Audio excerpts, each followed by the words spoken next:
National Fire Radio. National Fire Radio. Hey everyone, welcome back to the National Fire Radio podcast. This week, the week of May 15th, 2023. All new episodes, including a new drop by the Size Up.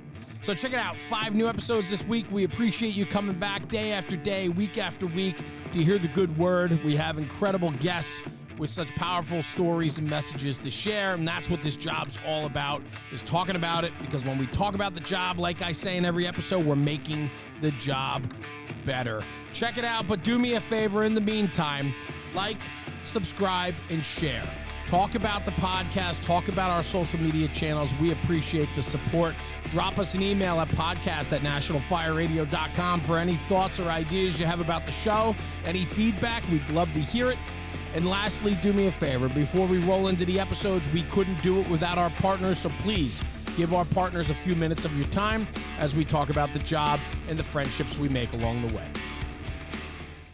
Hey guys, before we start the podcast, real quick, I want to mention the Gone to Texas Fire Forum and Expo being held in Arlington, Texas on June 9th and 10th. Myself, I'm going to be emceeing the event for 2 days with nationally renowned speakers that will be there for the weekend. Mo Davis, Clyde Gordon, Rick George, Mickey Farrell, Jacob Johnson, Dennis Riley, and so on. The list goes on and on. I was there last year, helped MC the event last year.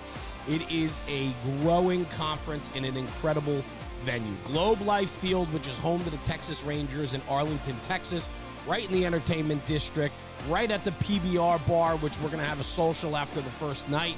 I'm telling you right now, there's no other venue like this. The room actually overlooks the field. You get to walk the stadium. It is such a cool venue. Arlington, Texas, June 9th and 10th. Check them out. Go on to TexasFireForum.com or go to Facebook and look them up there too. Go on to Texas Fire Forum where you can buy your tickets, get great hotel rates. And if anybody's asking you where you're going this summer, you tell them, go on to Texas. This episode's brought to you by Taylor's Tins. Taylor and his crew at Taylor's Tins have been manufacturing aluminum helmet fronts since 2017. With over 200,000 tins in the market, they are a leader in the helmet front space.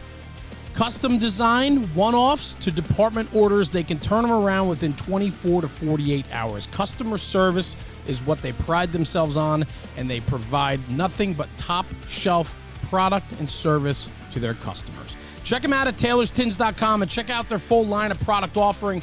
They've always been a very strong supporter since day one with the National Fire Radio podcast and platform, and Taylor and his crew have become dear friends of ours, and we appreciate the support. And at checkout, for a little extra bonus, use coupon code NFR Sent Me. That's NFR Sent Me for a discount on your order.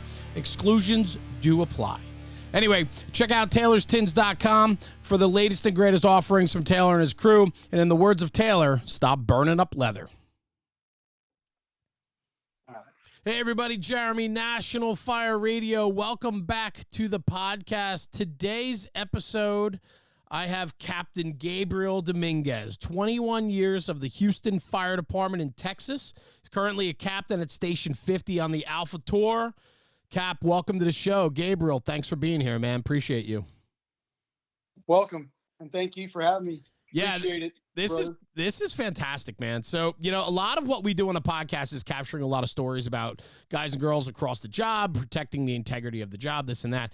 This episode today is going to be a little bit different, but I love it, right? We're going to be talking about a cause that's very important to you, important to the Houston Fire Department local, as well as what it offers to firefighters across the country, to them and their families. And specifically, we're going to talk about the Texas Firefighter Home, correct? Yep. So give me a little background about what the Texas Firefighter Home is all about. So the Texas Firefighter Home provides short-term housing at little or no cost to firefighters and other first responders while they're undergoing treatment here at the medical center here in Houston, Texas. We have the largest medical center in the world. And then we have one of the leading research facilities known as MD Anderson for cancer. Yeah. And so go ahead, keep going. Yeah. Okay. So having MD Anderson in the backyard as well as other big hospitals here and rehab facilities here with the business of firefighters getting exposed to different risk. We have toxins out there, we have hazardous chemicals, we have injuries on the fire ground. You know, sometime through our career, whether it's 20 or 30-year career, we're going to be exposed to some of this, and sometimes it leads to getting sick. And firefighters end up coming down here to Houston for treatment, whether it's cancer, or if it's an injury on the job. We have one of the best hospitals here for cancer as well as for injuries. We have tier for rehab, and then our burn facility, Herman. So we get to see a lot of firefighters down here in Houston, Texas, from all over the country as well as the world.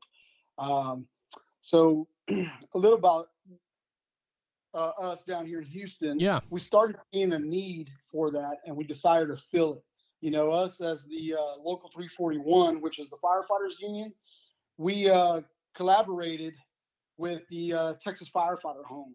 But it was a vision of a captain named Omero Ponce that brought that vision to us, and we built that collaboration. So what is that? So how did it all come about then? I mean, where did this come about, that your own members needed some abilities to have a place to stay when going through treatments? Well, it wasn't about our own members here in Houston, because most of us are within an hour drive. Makes sense. To the facility. But so we wanted to, besides serving our members, we also serve each other across the country. So, it's a brotherhood and a sisterhood. Sure. So we saw that need, and we saw the stress that when these firefighters and their families would get here, the biggest worry they had was housing. And, we wanted to be, how as firefighters, when we respond to emergencies, when we get there, we are able to mitigate every situation. Well, we wanted to do the same for our own, right? Our own brothers and sisters that are coming down here, and we see it on their faces, and they're worried of where they're going to stay. And, the finances is a big part of, their housing down here while they're trying to pay their housing, across the country. So we started off with 2 apartments, and it's grown now to 6 apartments over the years. So this started about 7 years ago. Omero Ponce, he was a captain here in the Houston Fire Department. He's retired now. He's a Rotarian. He's a local Rotarian group here in Houston, Texas. They saw as well the need to it. So they decided to fill that need. And then he brought it to our local here, Houston Professional Firefighters Union, and we collaborated with the Firefighter Home. And we grew it by actually also getting our state association involved, which purchases 2 apartments. So every 2 years, we go make a resolution for the Texas State Association of Firefighters to fund also 2 apartments. Is that right? Wow. Yep. Wow. So how many units now? There's 6 units? 6 units. And these units are available to anyone in the country that is looking for medical attention, which, Houston, the medical center there, and so on, and the facilities that are there are some of the best in the country, largest and the best in the country. And so if people are seeking any type of medical, assistance, and they need to head down to Houston, then they have the abilities for housing free through this 501c3 charity. Absolutely. So it is free, but there's a cleaning cost associated with it. That's the only one-time fee they pay. So they pay a cleaning cost of $125, and that's a one-time fee, and they're able to stay up to 90 days. Wow. So, and the reason why we outsource and contract this professional cleaning company, because we want to make sure it's sanitized. Yeah, it makes sense. That leaves, because they immune compromised, because some of them are cancer patients, majority of our firefighters, or their immediate family. Because going back to what you were talking about, it's not only for the firefighters, it's for their immediate family as well. So it can be a spouse, a son, or a daughter, and it actually goes for active and retired firefighters. Oh, wow. Okay. So it's a little bit bigger. So there's an application process they can go through. We have a website set up. It's texasfirefighterhome.org. And it's as simple as just going on that website and filling out the application. And one of our board members will get back with them within 24 or 48 hours, letting them know the availability. So what's your position on this? Like, why are you so passionate and involved? I mean, we had a mutual friend reach out and said, hey, I'd love for you to meet with Gabriel because I think, he's doing something great with their board and with this 501c3 not-for-profit. And I'm happy to do that because to be able to share, this message today with our community, and hopefully it will get out from there that people understand that there's a resource like this in Houston. This is powerful, brother. Where does it come from for you? Where do you, I think you're a board member, but where does your passion come from, and where does your, how do you partake? Oh man, I always, my mission is to serve others. So just right there, seeing the need and feeling the need, I firsthand got to experience it with my sister as well. She battled cancer for about 5 years. Wow. It was a long battle.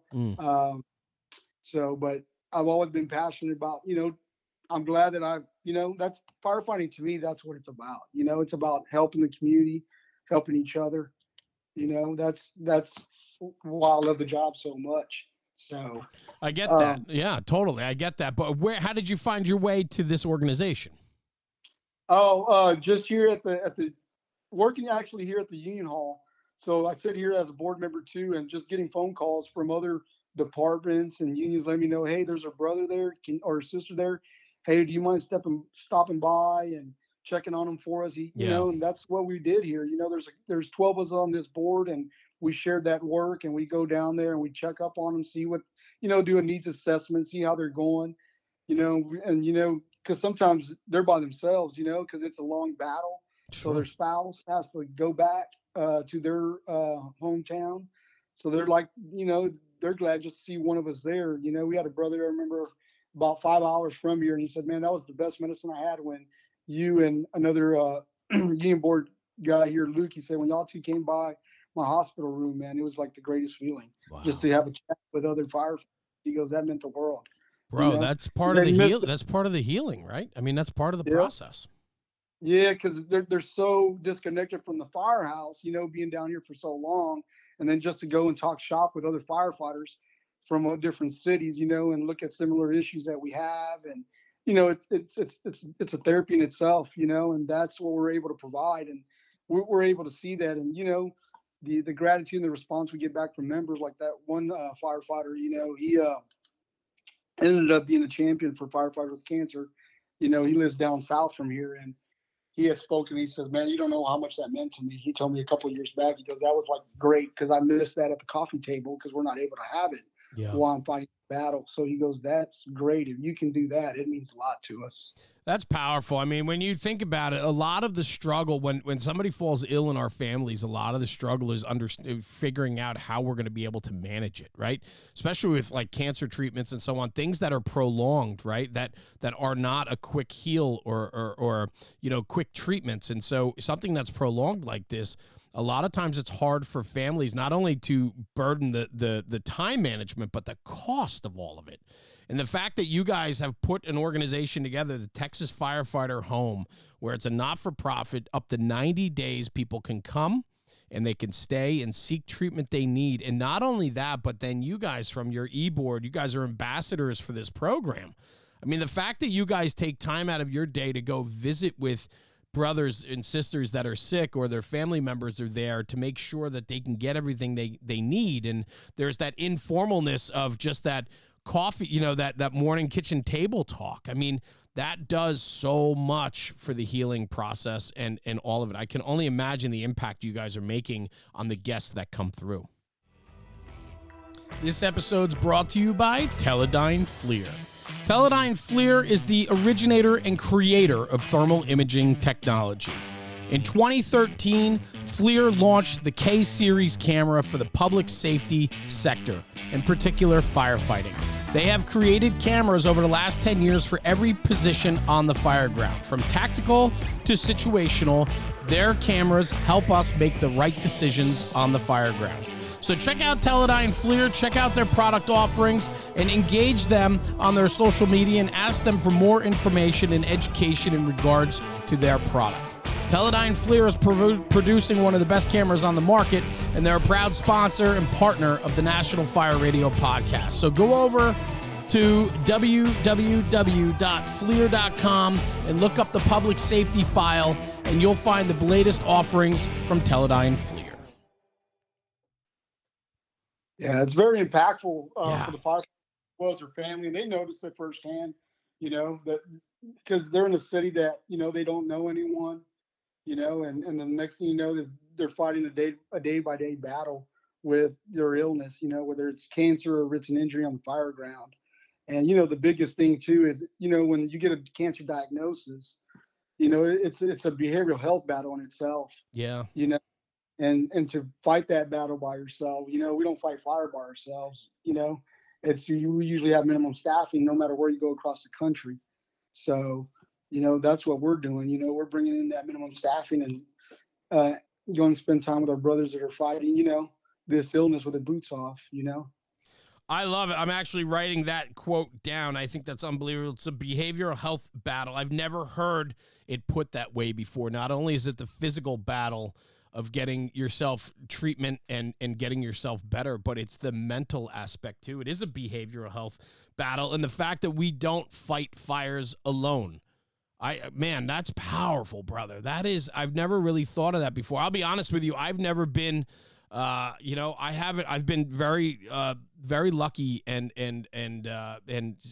just incredibly grateful that I have not had to really deal with any immediate family members dealing with cancer or an ailment that was prolonged, to watch the ups and downs of the treatment and all of that goes with it. So for you to educate me on that is very powerful and puts it in a different perspective that I'm not accustomed to.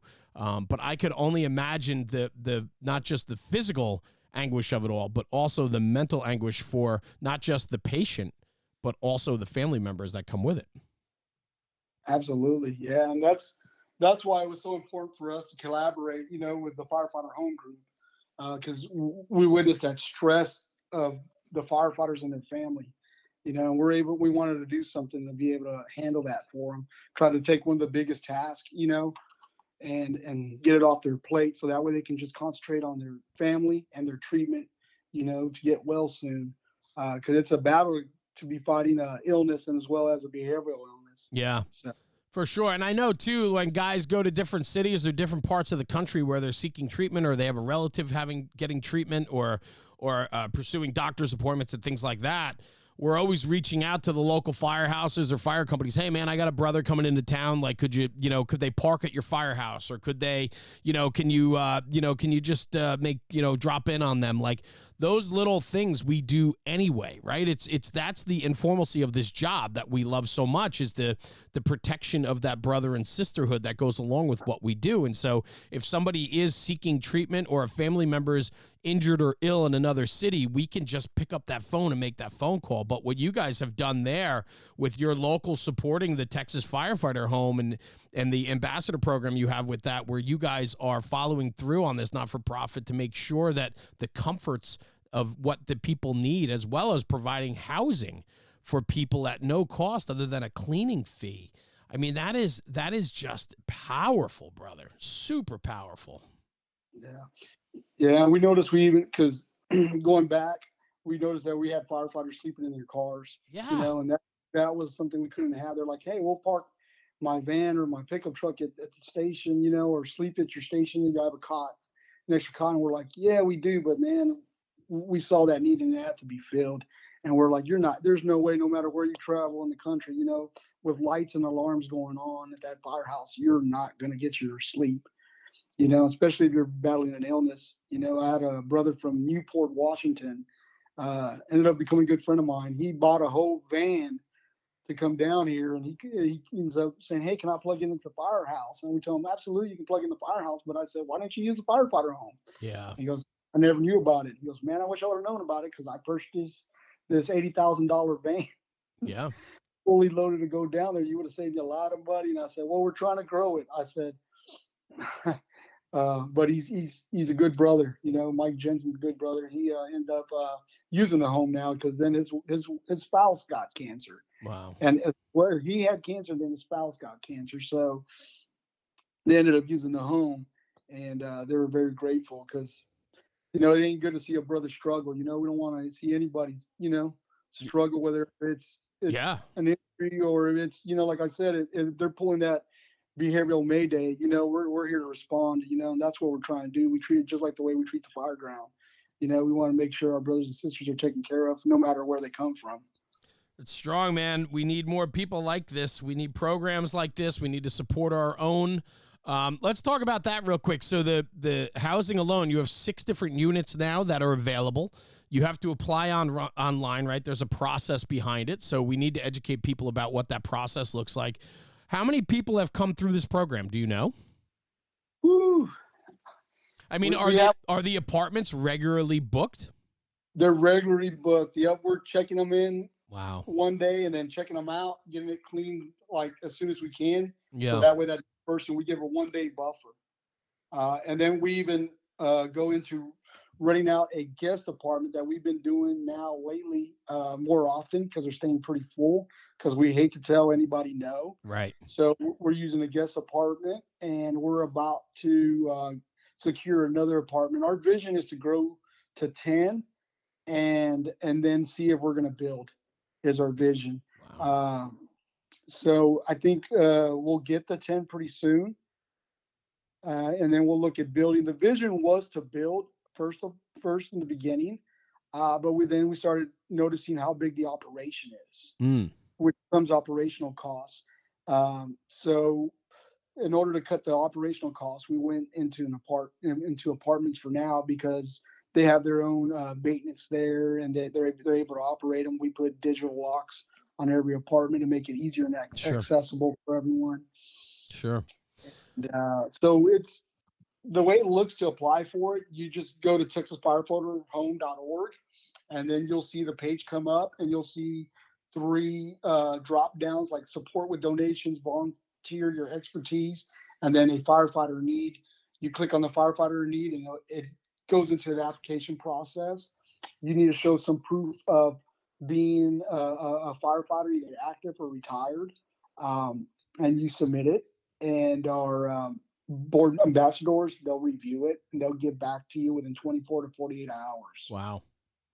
We also partnered with the Firefighter Cancer Support Network, so they that's how we get a lot of firefighters recommendations as well. The Firefighter Support Network uses as one of the resources. So when a firefighter gets diagnosed with cancer and they reach out to Firefighter Cancer Support Network, they go ahead and if they're coming to Houston, Texas, they'll go ahead and give us a call, and we bring them up to speed on everything they need to do. Yeah.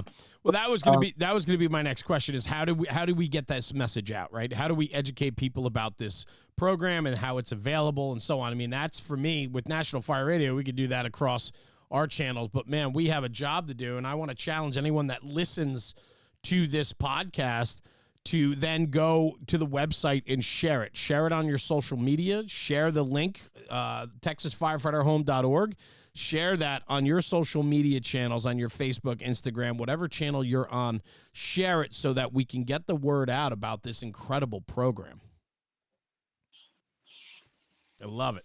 I love it. So, Gabriel, let me ask you this then, man. Like, ultimately for you, you're very busy with this. You sit on the board, right? The program is very active since you have people coming in and out all the time with the 6 units. You're looking at putting more units on. You sit on the board. You go and call on these people to follow up with them to see if they need any other means and so on. I mean, this is very important to you. Absolutely it is. Yeah, it's just like we treat like an emergency response that we're going to same thing, especially, we're the writ for our brothers, you know what I mean? Yeah. So yeah, well, I mean, very powerful, and I'm very happy that we were able to connect on this and talk about what it's about, how important it is to you, obviously, but the benefits that it brings to the people that take advantage of a program like this. And truthfully, when I say take advantage, that's what we want people to do. I'm sure the organization never wants anybody to have to ever use it, but the actual reality of life is we have brothers and sisters or direct family members that are suffering from illness and ailment every single day. And a program like this can certainly take some of the burden off of them for their daily, activities when it comes to treatment and taking care of our own. And so, man, what a fantastic organization, the TexasFirefighterHome.org. Unbelievable. Gabriel, man, what a very powerful organization you're involved with. Very powerful. Yep. Well, thank you, man. And we love doing it. You know, our motto from the firefighters home, it says, you were there for us. We are here for you. So that's what they want to do. You know, that's what the firefighter home's there for. You know, our firefighters and their immediate family. Also, I forgot to tell you that every apartment's fully furnished. So they don't have to worry about any type of furnishings. Um, even in the kitchen, it's fully furnished. You know, they have refrigerator, oven, microwave, air fryer. I Nice. mean, Mm-hmm. yeah, All, so and all the and even when it comes to the bedding, all the yep. comforts of home. Yeah, for sure. Which, you know, and that's what you want it to be for the 90 days. If they need it up to the 90 days, you want them to be able to call it home. You know, you want them to be comfortable, because ultimately the only way we're going to get past the healing, you know, or part of the healing, is being comfortable and so on, and having loved ones there with you if you can, and so on. I mean, it's just very powerful. I think it's a fantastic organization. I was more than happy to discuss it today and get it out on our channels so that we can educate people about what you guys are doing down in Houston, Texas. Fantastic, brother. Thank you. Dave, thank you for your time. And we also have our our biggest fundraiser is our gala we do on September 30th here in Houston, Texas. Uh, so if anyone's ever in town during September, and we take donations year round, so Good. appreciate it. And thank you so much, Jeremy. yeah, brother. I enjoyed it. Please, man. This is the least I can do is get the word out. If anything, with National Fire Radio, that's what's important to me, is sharing it with others and making sure that we make this job as good as we can for others. And if we have our brothers and sisters are ailing, or they're having some health issues, and we can, you know, afford the opportunity to educate them about a place where they could stay and take the burden of the financial burden and the stress of figuring out the logistics of their treatment. If this can help them, man, then we did our job. So, but Gabriel, it really comes down to you and those that sit on the board that are the ones that are talking and dealing with our brothers and sisters as they come down there and take advantage of this incredible program. It's you guys are the ones that are truly making a difference. You're making those people feel at home and giving them, you know, a sense of hope and opportunity with this program. So bravo, brother. Well done. Appreciate you. All right. Well, thank you, brother. Yeah, cool.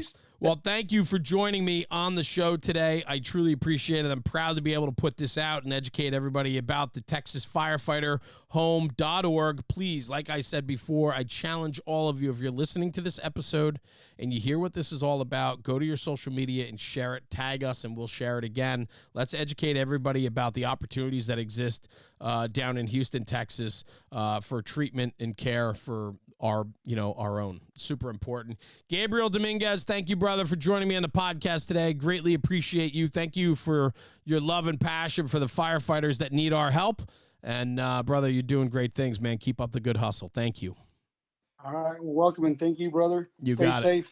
Thank you. Stay right here. I'm just going to sign off the podcast. I'll come right back to you. So hang on one sec, okay? Okay.